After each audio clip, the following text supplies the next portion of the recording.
वफाकी वजीर खजाना मोहम्मद औरंगजेब ने न्यूज कॉन्फ्रेंस करते हुए बताया है कि IMF हैरान था कि पाकिस्तानी मईशत 14 माह में कैसे संभल गई। मईशत की बेहतरी के लिए मुकर्ररा अहदाफ हासिल करेंगे। कहा कि मुल्क की मईशत दुरुस्त सम पर गामजन है। यह IMF का नहीं, पाकिस्तान का अपना प्रोग्राम है और IMF सिर्फ मदद कर रहा है।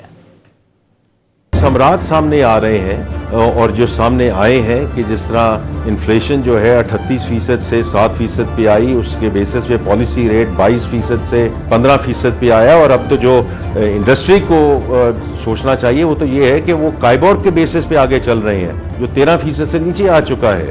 उन्होंने कहा कि ये 14 महीने में एक मुल्क ये कैसे जो bane of our country which are the twin deficits, तो उन खसारों को हम सरप्लसेस में कैसे लेकर आए। और वो ये है no room for complacency, no room for complacency, stay the course.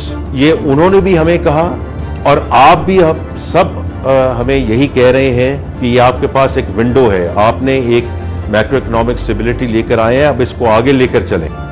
What we have to deal with are obviously the quantitative benchmarks, also the structural benchmarks. और ये सब आपके सामने वाजे है, ये टोटली ट्रांसपेरेंट। आप किसी भी जाके आप IMF की वेबसाइट पे देख लें, मिनिस्ट्री ऑफ फाइनेंस की वेबसाइट पे देख लें, जो हमने वादे किए हैं वो सब आपके सामने हैं। इसमें कोई ऐसा इशू नहीं है कि कोई हम ऐसी बात कर रहे हैं जो मुल्क के मफाद के खिलाफ है।